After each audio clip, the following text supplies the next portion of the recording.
Assalamualaikum, hai, saya Rewardana dari Perbankan Syariah 4B.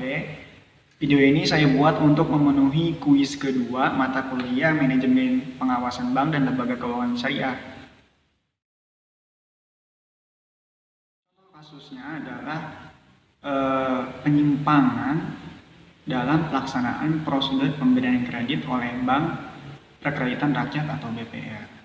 Nah, seringkali kita melihat bank BPR ini, bank perkreditan rakyat ini meminjamkan kredit kepada nasabah, namun tidak semua kredit yang dilayangkan oleh BPR itu lancar.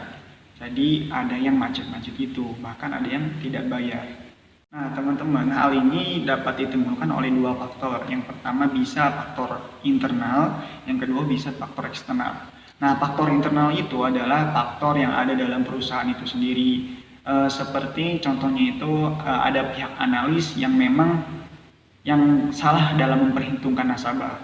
Nah, untuk pihak eksternal ini pihak yang emang ada dari nasabahnya sendiri, masalahnya terdapat dalam nasabah.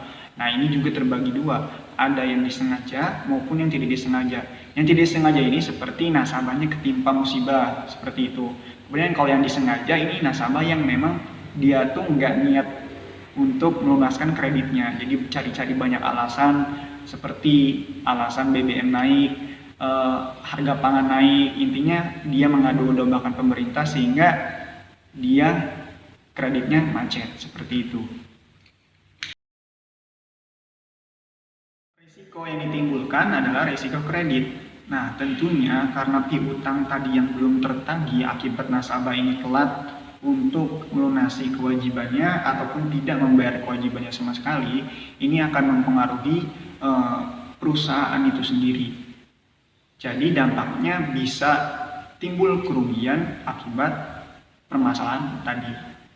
Kerugiannya pun tidak sedikit, melainkan banyak, tergantung dari banyaknya kredit yang macet yang ada dalam bank tersebut, seperti itu.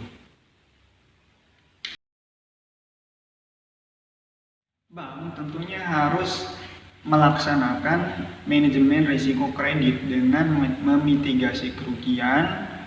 Hal ini dapat dilihat dari kecukupan modal pada bank itu sendiri dan juga cadangan kerugian pada waktu tertentu. Yakni dengan cara melakukan pengawasan langsung dan pengawasan tidak langsung berdasarkan laporan perbankan. Kemudian dalam pengawasan bank di Indonesia ini ada biro yang khusus menangani masalah pengawasan perkreditan ini, yang namanya ada Biro Informasi Kredit dan juga Biro Pemeringkatan. Kemudian pengawasan bank ini punya yang namanya surat keputusan direksi. Nah, surat ini berguna untuk sebagai peraturan kepada bank-bank yang mempunyai kredit bermasalah atau kredit macet. Jadi apabila ada bank-bank yang mengalami kredit macet dan juga kredit bermasalah, ini secara khusus dan langsung ini diawasi oleh pengawasan bank, dalam hal ini adalah Bank Indonesia. Agar nantinya dengan pengawasan khusus tersebut diharapkan bank-bank yang bermasalah tadi, terutama bermasalah karena kredit, permasalahannya bisa terselesaikan dengan baik, seperti itu.